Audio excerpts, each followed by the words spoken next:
도올 선생님의 신간 동경대전 소개 마지막 시간입니다. 마지막 3부를 왜 지금 동학이고 왜 우리가 지금 동경대전을 읽어야 할까? 제가 이런 질문으로 시작을 해보려고 나름 열심히 준비를 하고 있었는데 어느 정도 기대는 했지만 그 기대를 훌쩍 넘어서는 사건이 지구 반대쪽 미국에서 일어났습니다.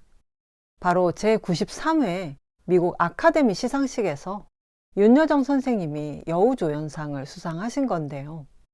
저도 영화 미나리를 봤는데 70대 나이에 우리나라 배우가 아카데미에서 상을 받은 것도 물론 기뻤고, 유명한 서양 배우들이 윤여정 선생님의 유머러스한 수상 소감에 빠져드는 모습을 보는 것도 좋았지만, 특히 인터뷰 내용이 너무나 인상 깊어서 동경대전 소개 마지막 3부를 윤여정 선생님의 인터뷰로 시작하려고 합니다.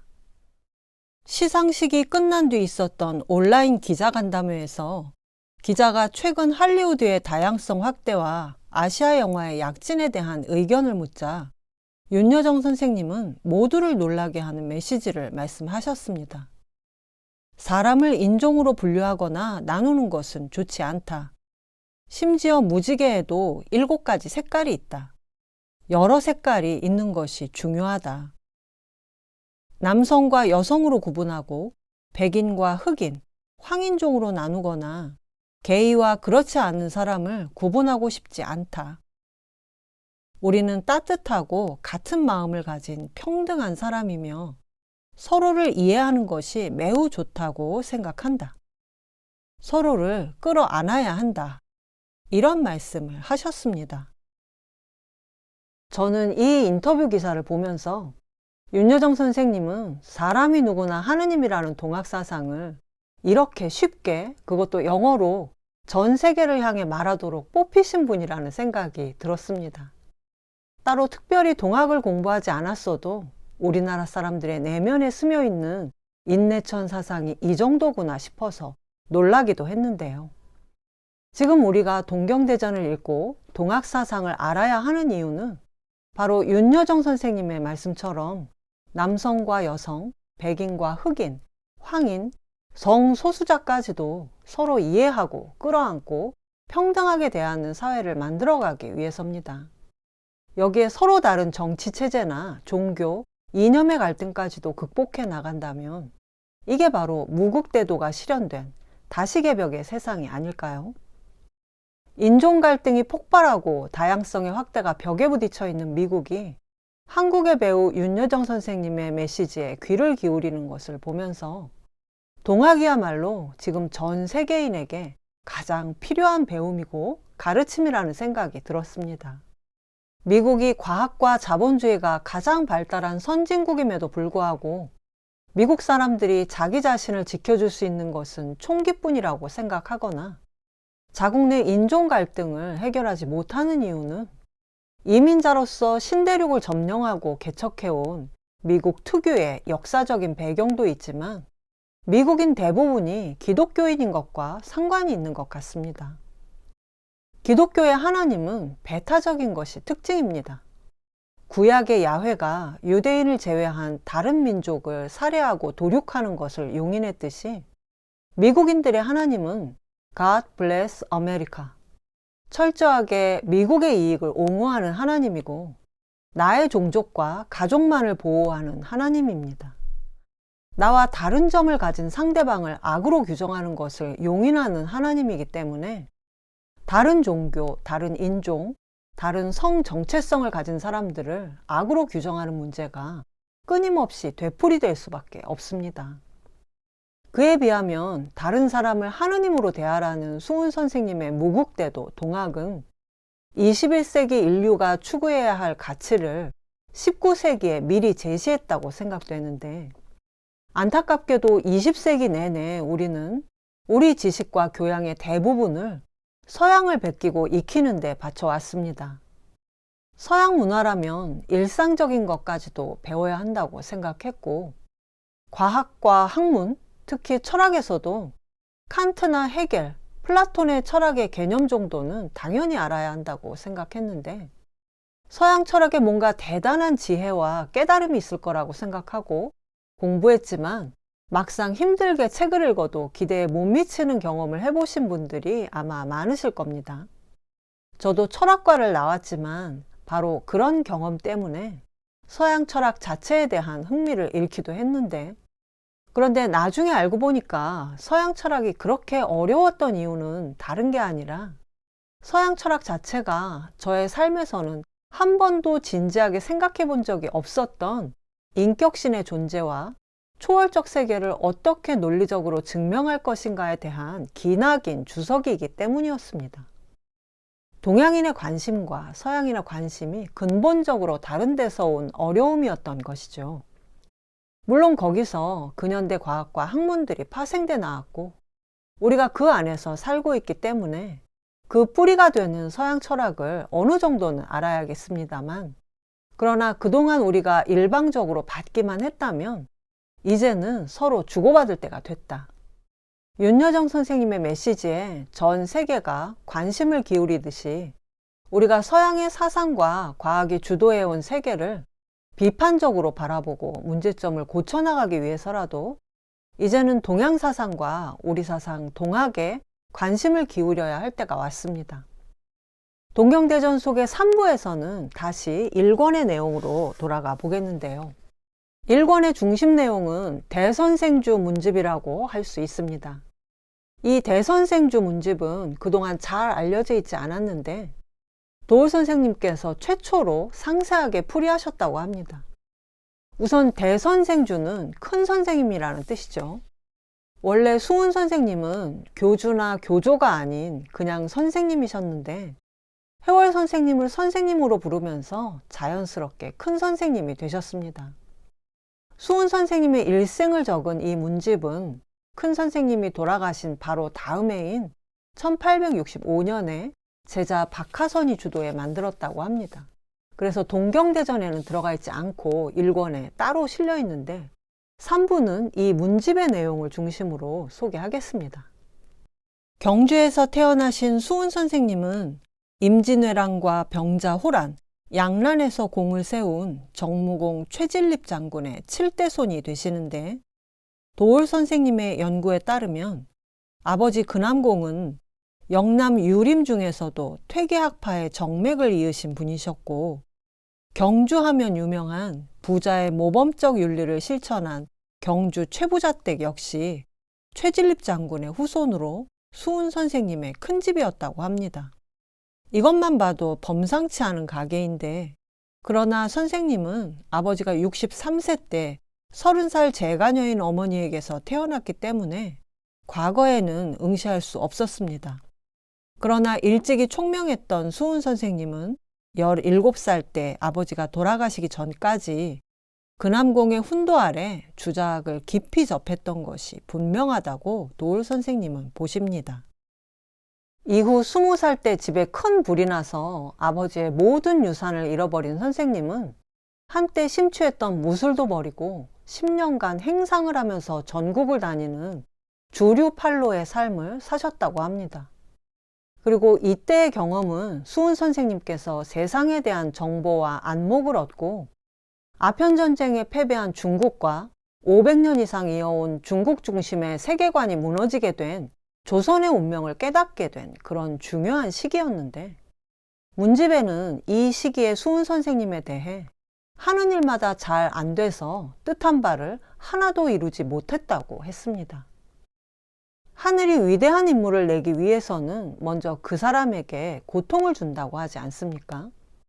수훈 선생님의 실패는 동학의 탄생을 위해서는 어쩔 수 없는 과정이었던 것 같습니다. 그러다 수훈 선생님이 37세 되시던 1860년 음력 4월 5일 갑자기 길에서 몸이 떨리고 정신이 혼미해지면서 고꾸라지고 넘어지셨는데, 그때 하늘에서 들리는 소리가 있었다고 합니다. 수훈 선생님이 누구십니까? 묻자 하늘에서 대답하길, 나는 상제이다. 너는 상제도 알지 못하느냐? 너는 즉시 백지를 펴라. 그리고 내가 그리는 부도를 받아라. 수훈 선생님이 종이를 펴자 태극 모양을 닮은 부도가 그려졌고, 상제는 붓으로 그 형상을 그대로 베껴 그리게 한 다음 그 종이를 태워 깨끗한 그릇에 넣고 냉수에 타서 마시라는 명령을 내렸습니다. 그래서 수은 선생님이 한 장의 부도를 태워서 그 재를 물에 타서 마셨더니 그 느낌이 무성무취했다. 특별한 맛은 나지 않았다고 합니다. 상제께서 또 말씀하시길 너는 나의 아들이다. 나를 아버지라고 불러라. 수은 선생님이 공경히 그 말씀을 따라 아버지로 대했더니 상제께서 좋아하셨다고 합니다. 수은 선생님은 부도를 그려서 태운 뒤 그 재를 드셨는데 7, 8개월을 계속 장복하니까 몸이 부드러워지고 윤기가 흘러 용모가 아름답게 환상적으로 바뀌셨다고 합니다. 수은 선생님이 포덕을 하실 때 모인 사람들에게 부도를 그린 종이를 태워서 청수에 넣어 마시도록 했는데 이것은 지금도 가톨릭에서 성체성사 때 신부님이 신자들 입에 직접 얇은 밀떡을 넣어주는 것처럼 사람들의 마음을 한데 모으는 동학의 제식의 역할을 한 것 같습니다. 수은 선생님이 상제를 만난 이야기는 수은 선생님이 직접 쓰신 포덕문과 동학론에도 나오지만 그 중에도 이 대선생주 문집에 가장 많이 실려 있는데 문집에 나오는 하나님과의 대화가 재미있는 것은 수은 선생님이 일방적으로 계시를 받기만 한 것이 아니라 하느님의 제안을 거절하기도 하고 하느님이 수은 선생님을 설득하기도 하는 밀당이 들어있다는 점입니다. 하느님이 수은 선생님을 실제 권력이 없는 명목상의 재상인 백의상에 임명하겠다고 하자 수은 선생님은 나는 이미 상제의 아들인데 무슨 백의상을 또 받겠느냐고 거절을 합니다. 그러자 하느님은 그러면 나의 조화의 능력을 줄 테니 한번 해보라고 권합니다. 그 조화가 뭔지 그 내용은 알 수 없지만 수은 선생님이 조화를 시험해보고 나서 이런 것은 모두 이 세상에 있는 조화일 뿐 특별한 것이 없다고 하자 하느님은 조화는 한둘이 아니다. 이것저것 다 해보라고 합니다. 수은 선생님이 그 말씀을 따라 조화를 이것저것 시험해봤지만 이런 조화로서 사람들을 가르치면 사람들을 그릇된 길로 빠지게 할 뿐이라는 생각이 들었고 그래서 다시는 이런 짓을 하지 않으려고 마음 먹었지만 마지막으로 또 하느님이 여보게 이 조화야말로 진실로 해볼 만한 조화일세 하는 바람에 한 번 더 조화를 행해봤지만 그 역시 이 세상에 있는 조화일 뿐이어서 수은 선생님은 화가 나셨고 그래서 하느님의 어떤 명령도 듣지 않겠다고 맹세하고 단식에 들어가셨다고 합니다. 하느님도 한 달가량을 아무 말씀도 없으시다가 드디어 말씀하시길 아름답구나 그대의 절개여 너를 써서 이 땅에 무궁한 조화를 내리리라 그리하여 천하에 참다운 덕을 펼치리라. 이 말을 들은 수은 선생님은 그제서야 음식을 드셨고 이후로 마음을 안정시키고 길을 바르게 하는 수심정기를 시작하셨다고 합니다. 수은 선생님이 하늘의 상제인 천주, 즉 하느님을 만나신 과정이 문집에 자세하게 실려 있어서 우리가 그때의 상황을 구체적으로 알 수 있는데 그런데 수은 선생님뿐만 아니라 역사적으로 이런 신비한 종교적 체험은 다양하게 있어 왔습니다. 가장 대표적인 예가 사울이 예수를 따르는 사람들을 핍박하러 가던 길에 예수님의 환영을 보는 신비 체험을 하고 나서 바울로 개명하고 열성적인 기독교인으로 변신한 사건이죠. 그리고 수많은 친흥 종교의 창시자들과 다양한 기독교 교파의 창시자들 또한 이런 신비한 체험을 겪었다고 주장해 왔습니다.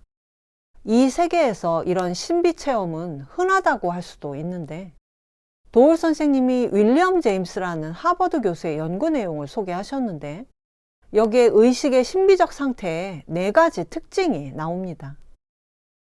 종교적 체험은 일상적 언어로 표현되지 않기 때문에 타인에게 전달하기가 어렵다. 일상적 경험과는 아주 다른 특별하거나 심오한 진리의 심연이 있으나 어디까지나 말로써 전달받는다. 그 신비적 체험은 오래가지 못하고 잠시간 있다 사라진다. 수동적으로 당하는 것이지 자의적으로 만들어내는 것이 아니다. 도올 선생님은 이런 신비한 종교적 체험의 특징들을 수은 선생님의 이야기 속에서도 공통적으로 찾아볼 수 있다고 하셨습니다.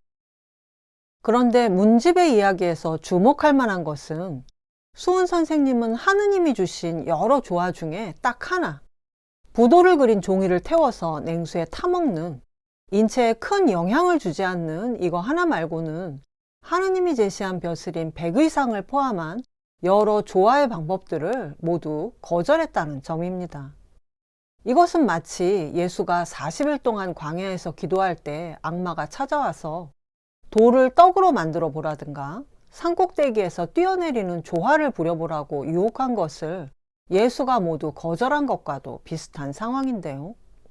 그리고 과연 수은 선생님이 만난 상제가 서양의 천주였을까 하는 것도 궁금하지 않습니까? 이 문제는 동경대전 속의 2부에 나왔던 맹자가 말한 하늘은 사람이 보는 것을 보고 사람이 말하는 것을 듣는다. 여기서 해답의 실마리를 찾을 수 있을 것 같습니다.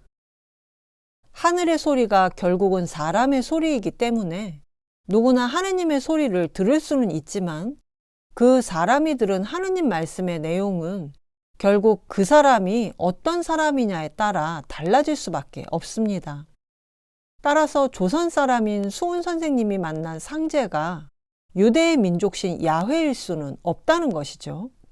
수은 선생님이 만난 하느님은 해동 조선의 사람들이 장독대에 정한수를 떠놓고 5천년을 빌어온 바로 그 하느님이고, 수은 선생님이 받은 천도의 내용 역시 우리 조선 사람을 위한 내용일 수밖에 없습니다. 수은 선생님은 하느님으로부터 받은 오심 즉 여심, 내 마음이 곧 너의 마음이라는 천도를 남녀노소 양반노비 모두를 각각 하느님으로 대하라는 동학사상으로 발전시켰고, 이것은 수많은 하느님을 괴롭히고 수탈하던 부당한 권력을 바로잡으려는 동학혁명의 밑바탕이 됐습니다. 그리고 일본군을 끌어들여 동학도인 30만 명을 죽음으로 몰고 간 조선왕조는 이때 벌써 우리 민중의 마음속에서 영원히 끝장이 나고 말았던 겁니다. 1권의 조선사상사대관 뒷부분에 동학을 태평천국과 비교한 부분이 나오는데 무척 흥미로운 내용이 많습니다. 우리가 동학난을 동학혁명이라고 부르듯이 중국도 지금은 태평천국 혁명으로 부른다고 하는데요. 수은 선생님이 막 하느님과 만나셨을 때 중국에서는 태평천국군이 권기한 지 10년째 접어들고 있었습니다. 태평천국 혁명을 일으킨 홍수전은 수은 선생님보다 10년 먼저 태어났지만 수은 선생님이 돌아가신 1864년 같은 해에 음독 자살로 생을 마쳤습니다. 홍수전은 과거에 세 번째 낙방했던 25살 때 40일간 중병을 앓았는데 이때 홍수전 역시 신비한 체험을 했다고 합니다. 홍수전은 하늘로 직접 올라가서 천궁에 살고 있는 하나님과 예수를 만났는데 거기서 하나님을 아버지, 천부로 예수를 형님, 천형으로 불렀다고 합니다.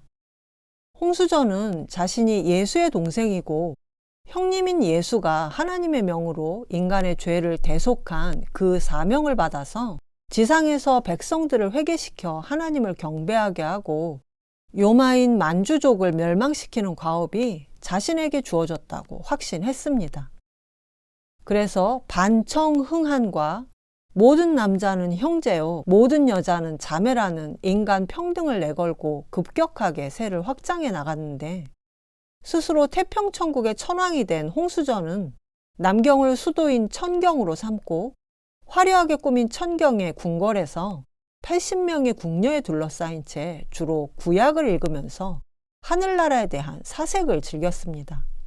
그 사이 홍수전의 부하들이 서로 자기가 천왕 홍수전보다 더 높은 하나님과 예수의 말을 직접 들었다고 주장하면서 서로 죽고 죽이는 내란이 일어남으로써 결국 태평천국은 스스로 무너졌습니다.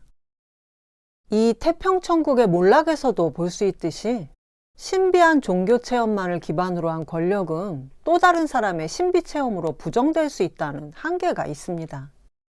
바울의 신비 체험 또한 예수의 천국 운동을 전혀 다른 방향으로 이끌어감으로써 기독교의 운명을 바꿔놓고 말았는데요. 그러나 동학은 애초에 수훈 선생님의 신비 체험에 과도한 의미를 부여하지 않았고, 해월 선생님에게 안전하게 도통이 전해지면서 순수하고 소박한 모습을 유지할 수 있었습니다. 그리고 무엇보다 수훈 선생님이 직접 쓰신 동경대전과 용담유사가 인쇄본으로 전해졌기 때문에 우리가 동경대전을 읽으면 정무공 최진립 장군에서부터 내려오는 호국정신과 수훈 선생님이 아버지 근암공께 물려받은 지식의 축적을 동시에 느낄 수가 있는 것입니다. 수훈 선생님은 신비체험 뒤에도 1년 동안 그 무국대도의 내용을 곰곰이 정리해보고 나서야 포덕을 시작하셨고, 이때 몰려온 많은 사람들에게 21글자로 된 주문과 함께 주로 식고를 가르치셨는데, 식고의 내용은 이렇습니다. 집을 나갈 때는 반드시 부모님께 어디를 다녀오겠다고 말씀드리고, 집에 들어올 때는 어디를 다녀왔다고 말씀드려 부모님 마음을 편하게 해드려야 한다. 이것은 출필고 반필면이라고 해서 얘기에도 나오고 논어에도 비슷한 말이 나오는데, 지금도 자식이 이것만 잘해도 효라고 할 수 있습니다. 그리고 될 수 있는 대로 약을 쓰지 말고 약 대신에 수심정기, 마음을 지키고 길을 바르게 해야 한다. 나쁜 짓을 하지 말고 좋은 일을 해야 한다. 그러면 물욕이 스스로 물러난다. 그렇게 되면 과도한 이익을 추구하는 바보짓을 하지 않게 될 것이다. 유부녀와 간음하지 말 것이며 타인의 잘못을 입에 올리지 말아야 한다.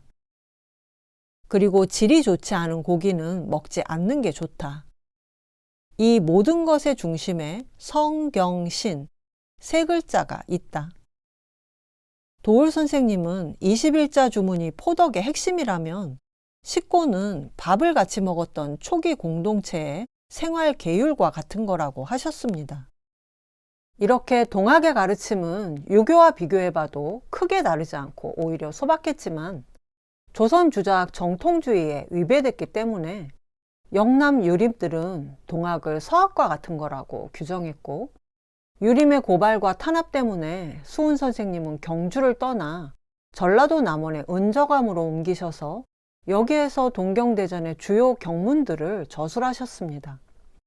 수훈 선생님의 유적이 이렇게 경상도와 전라도 양도에 걸쳐 있고, 해월 선생님과 관련해서도 동경대전 인쇄를 강원도와 충청 지역에서 주로 했기 때문에 동학과 관련한 유적만큼은 한 지역에 치우치지 않고 우리나라 어딜 가든지 곳곳에서 찾아볼 수 있습니다.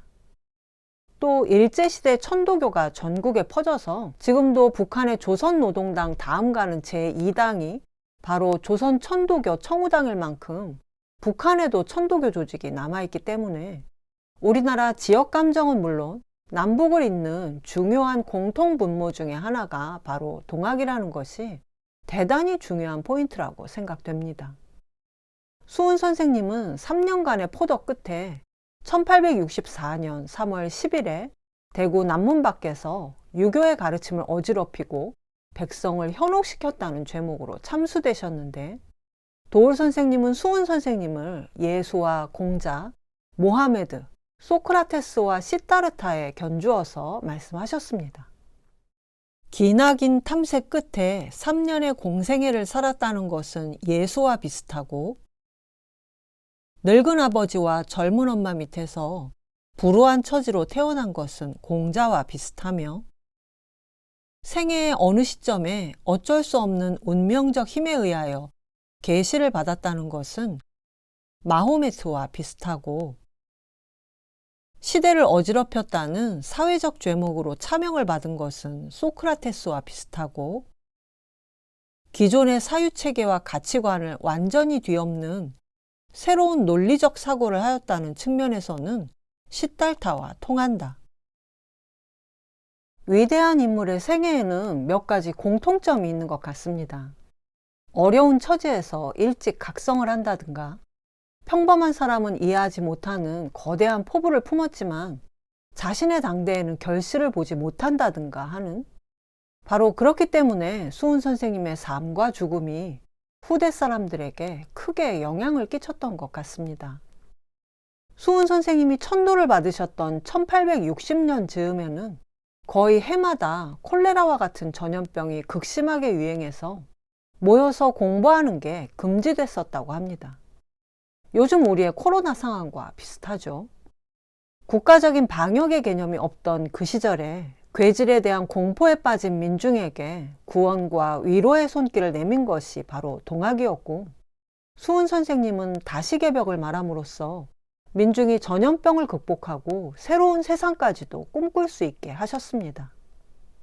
이후 해월 선생님도 통문을 통해 묵은 밥을 새 밥에 섞지 말고 묵은 음식은 새로 끓여서 먹어라. 길에서 침을 뱉거나 용변을 보면 반드시 땅에 묻고 가라. 집안을 하루 2번씩 청결히 닦도록 하라는 구체적인 위생 수칙을 계속해서 내려보냈고, 실제로 유독 동학하는 사람들이 전염병에 잘 걸리지 않았기 때문에 동학을 하면 병에 걸리지 않는다는 소문과 함께 동학 포덕이 더욱 확산됐다고 합니다. 코로나19 바이러스가 교회에서 주로 퍼지면서 기독교에 대한 인식이 나빠진 지금의 상황과는 정반대였다는 것을 알 수 있습니다.